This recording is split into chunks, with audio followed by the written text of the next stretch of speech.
Hola, qué bueno que nos acompañas esta semana en nuestro estudio de Ven, Sígueme, Doctrina y Perspectivas. Esta semana nuestro estudio abarca los capítulos desde el 6 hasta el 10 de Segundo Nefi. Uno de los aspectos más relevantes de estos capítulos es la doctrina enseñada por Jacob acerca de la expiación. La expiación solemos entenderla lo suficiente para hacerla parte de nuestra vida. Por otro lado, hay algunos aspectos de la expiación que no son tan fáciles de entender, pero no por eso dejan de ser relevantes, ya que entre más comprendamos esta doctrina, podemos sacarle más provecho a la expiación. Le podemos dar un mejor uso a nuestra vida en este estado de probación. Hay muchos pasajes en el libro de Mormón que nos ayudan a comprender esta doctrina de la expiación de Jesucristo. Hay capítulos completos que nos enseñan acerca de esto. Y uno de estos capítulos es precisamente el capítulo 9 de Segundo Nefi. En este, Jacob describe la necesidad de la expiación y establece algunos de los elementos fundamentales que nos ayudan a entenderla un poco mejor.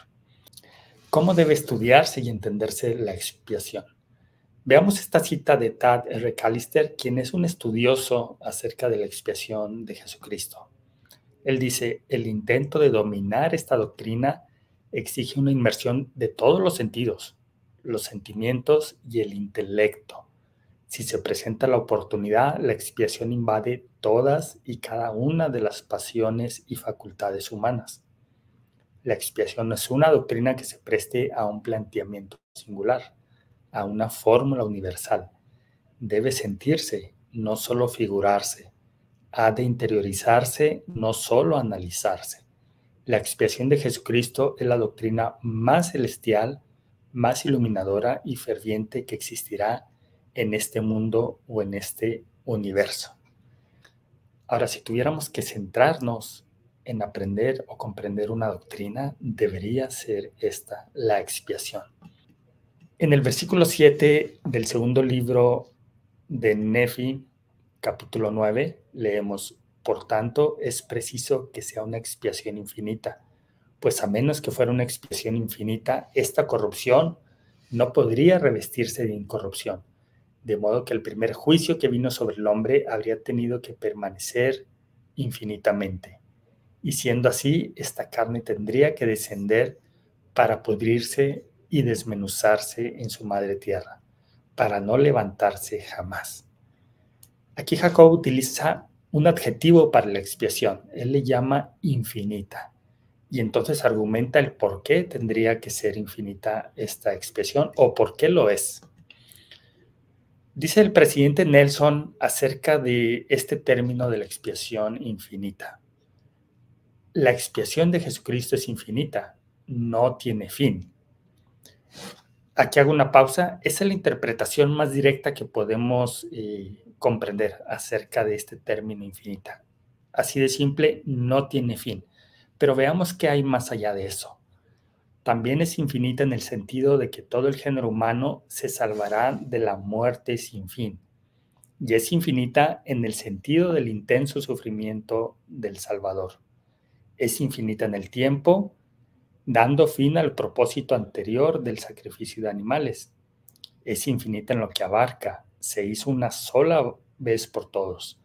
La misericordia de la expiación se extiende no solo a una cantidad infinita de personas, sino también a un número infinito de mundos creados por Él. Es infinita más allá de cualquier escala de dimensión humana o de comprensión mortal.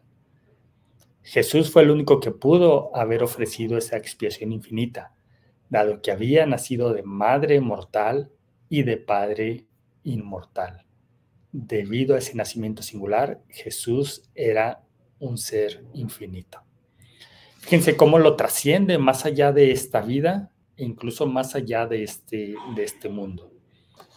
Y a estas palabras del presidente Nelson podríamos agregar que es infinita porque no hay un límite de pecados que yo pueda cometer y que ésta pueda cubrir. Los cubre todos. Puedo pecar cada día y a medida que me arrepiento de esos pecados, la expiación cubre el pago de cada uno de esos pecados. Entonces, en ese sentido, también es infinita. ¿Por qué es importante saber que la expiación es tan poderosa en nuestras vidas? El mismo Tad R. Callister dijo lo siguiente: he conocido a buenos miembros de la iglesia que han tenido dificultad para perdonarse a sí mismos y, en forma inocente, pero incorrecta, ponen límites a los poderes redentores del Salvador. Sin querer, convierten una expiación infinita en una limitada, que no alcanza a cubrir los pecados o debilidades particulares de ellos, pero se trata de una expiación infinita porque abarca y engloba todo pecado y toda debilidad, así como todo tipo de abuso o dolor infligido por otras personas.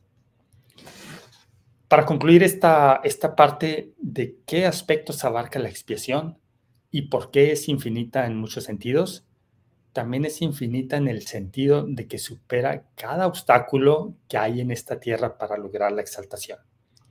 Pensemos solamente en algunos de esos obstáculos y tampoco podemos limitarlos, puesto que el mismo término de infinita no nos permitiría limitar todos esos obstáculos que cubre la expiación.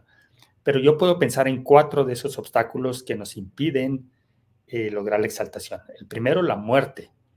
Y sabemos, y en este capítulo 9 de Segundo Nefi, Jacob explica perfectamente cómo la expiación cubre la muerte. También cubre los pecados o vence los pecados. Y sabemos también que es a través de un proceso sincero de arrepentimiento. También cubre las enfermedades y las aflicciones. ¿Y por qué las enfermedades y aflicciones podrían ser un obstáculo para nuestra exaltación? Porque en la medida, especialmente cuando somos afligidos o cuando pasamos alguna prueba por enfermedad, nuestra fe puede decaer y entonces empezar a alejarnos del Salvador. Debido a que Jesucristo también sufrió todos los dolores y todas las enfermedades, Él sabe cómo socorrernos, sabe cómo ayudarnos y sabe cómo consolarnos. Podemos usar la expiación de Jesucristo en esos momentos de tal manera que en lugar de que nuestra fe decaiga, ésta pueda aumentar. Y por último, las debilidades y las imperfecciones. Todos tenemos debilidades y todos somos imperfectos. Todos los que pasamos por esta tierra, exceptuando solo a Jesús. ¿Y cómo me ayuda la expiación a superar esas debilidades e imperfecciones? La gracia del Salvador que nos ofrece su propia expiación nos ayuda a superar esas imperfecciones, nos ayuda a superar también esas debilidades y nos ayuda a parecernos más a nuestro Salvador. Entonces, comprender un poco mejor la expiación, en este caso comprender en qué sentido es infinita, nos da más esperanza en cuanto a nuestro tiempo en esta tierra, así como lo que nos espera más allá de esta vida. Después de enseñar la doctrina de la expiación, Jacob hace una reflexión en cuanto a la relación que existe entre ser instruidos por una parte y seguir los consejos de Dios por otra parte. Dice lo siguiente en los versículos 28 y 29. O este sutil plan del maligno, o las vanidades y las flaquezas, y las necedades de los hombres. Cuando son instruidos, se creen sabios, y no escuchan el consejo de Dios porque lo menosprecian, suponiendo que saben por sí mismos. Por tanto, su sabiduría es locura y de nada les sirve, y perecerán. Pero es bueno ser instruido si hacen caso a los consejos de Dios. Y me encanta esta parte de la reflexión de Jacob, esta última parte, porque si bien dice, aquellos que son instruidos se creen sabios, no está afirmando que todos los que son instruidos se creen sabios, pero es una posibilidad. Dice que se creen sabios porque no escuchan el consejo de Dios y por lo tanto su sabiduría de nada les sirve. Pero al final, en el versículo 29 dice, pero bueno es ser instruido si hacen caso a los consejos de Dios. Entonces, esa es la fórmula perfecta. Ser instruidos, pero al mismo tiempo hacer caso a los consejos de Dios. De tal manera que si escribiéramos un libro con toda la instrucción adquirida a lo largo de nuestra vida, en la primera página debería decir, debo buscar y seguir los consejos de Dios. En el mismo capítulo 9 de Segundo Nefi, Jacob pronunció una serie de advertencias. Todas sus advertencias comienzan con la expresión ay, y son 10 advertencias en total. Algunos estudiosos consideran que no es casualidad que sean 10, teniendo este número un significado especial a lo largo de las escrituras antiguas. Además de que se puede relacionar directamente la mayoría de estas advertencias con los 10 mandamientos dados al pueblo de Israel a través de Moisés. Observemos los 10 casos que presenta Jacob y la advertencia que realiza para cada uno de estos casos. A medida que los vayamos leyendo, les invito a pensar en lo siguiente. ¿Esto aplica para mí? Y si es así, ¿qué pasará si no hago un cambio en mi vida? Por ejemplo, en el versículo 27 aparece la primera de estas advertencias que dice, pero ay de aquel a quien la ley es dada, sí, que tiene todos los mandamientos de Dios, como nosotros, y que los quebranta y malgasta los días de su probación, porque su estado es terrible. Entonces, aquí vemos a quién va dirigida la advertencia. En este caso, dice a los que tienen todos los mandamientos de Dios. Y Jacob le dice a su familia, así como nosotros. Y yo creo que esto se extiende también a nosotros como miembros de la iglesia y que conocemos estos mandamientos. Entonces la advertencia va dirigida a este grupo, yo diría a los miembros de la iglesia. Y entonces viene la advertencia y que los quebranta, es decir, que quebranta los mandamientos de Dios. ¿Y cuál es la consecuencia de esto? Dice, porque su estado es terrible. Y así, si analizamos cada uno de los siguientes versículos, vamos a encontrar a quién se dirige y podemos analizar si nos identificamos con esa advertencia y entonces podemos ver la consecuencia de qué va a pasar si nosotros no ponemos atención a esa advertencia. A partir del versículo 30 encontramos las siguientes y dice, mas hay de los ricos, aquellos que son ricos según las cosas del mundo, pues porque son ricos desprecian a los pobres y persiguen a los mansos y sus corazones están en sus tesoros. Por tanto, su tesoro es su Dios y aquí su tesoro perecerá con ellos también. Aquí una observación. Podríamos pensar la mayoría de nosotros, pues eso no aplica para mí porque yo no soy rico. Sin embargo, la riqueza es muy relativa y a mí me parece que se refiere a toda aquella persona que pone en primer lugar las riquezas de este mundo o que las pone por encima de seguir al Salvador. Entonces ya se extiende este conjunto de personas a los que podría aplicarse. Se podría aplicar a cada uno de nosotros mismos si ponemos en primer lugar las cosas materiales antes de las cosas espirituales. Y aquí la advertencia que hace es que su tesoro perecerá con ellos también. Enseguida dice, hay de los sordos que no quieren oír porque perecerán. Y muy relacionada con la siguiente, hay de los ciegos que no quieren ver porque perecerán también. Y aquí está hablando de perecer. Perecer lo podemos interpretar como morir. ¿Y cómo es que alguien que no quiere ver o que no quiere oír puede morir? Definitivamente se está refiriendo a una muerte espiritual. A continuación dice, hay de los incircuncisos de corazón, porque el conocimiento de sus iniquidades los herirá en el postrer día. ¿Qué significa ser incircunciso de corazón? Me parece que se refiere a alguien que tiene un corazón duro, que no deja que en su corazón entren las enseñanzas de Jesucristo. Y continúa con otras advertencias. Hay del embustero, y aquí la advertencia es muy directa o la consecuencia es muy directa, porque será arrojado al infierno. Hay del asesino que mata intencionalmente, porque morirá. Hay de los que cometen fornicaciones, porque serán arrojados al infierno. Sí, hay de aquellos que adoran ídolos, porque el diablo de todos los diablos se deleita en ellos.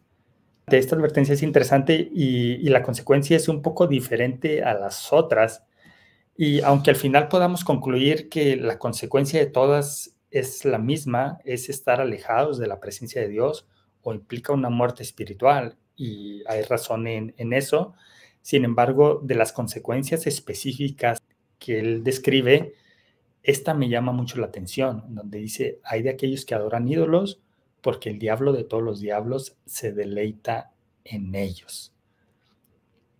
En otras palabras, le estamos causando gozo a Satanás cuando adoramos ídolos.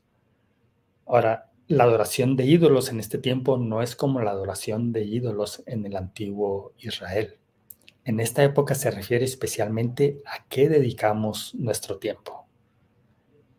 A lo que estemos dedicando nuestro tiempo no solo se considera nuestro tesoro, sino también nuestro ídolo.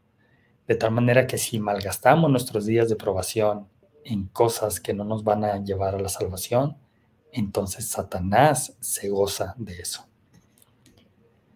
Y finalmente dice, hay de todos aquellos que mueren en sus pecados, porque volverán a Dios y verán su rostro y quedarán en sus pecados.